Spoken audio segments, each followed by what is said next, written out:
டேய் இந்த தட்டை மட்டும் பிடிச்சி கூட ஏன் உன்னால் அது கூட எத்தனை வர முடியாதா? பார்க்கும்போது வேஸ்டியாக வச்சுனா நல்லாவா இருக்கும்? கேவலமாக தான் இருக்கும். கொடு. ஏய் காலையில் போ.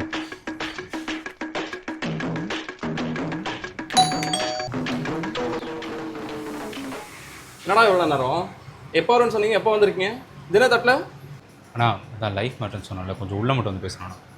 சரி வா. பெருமாளே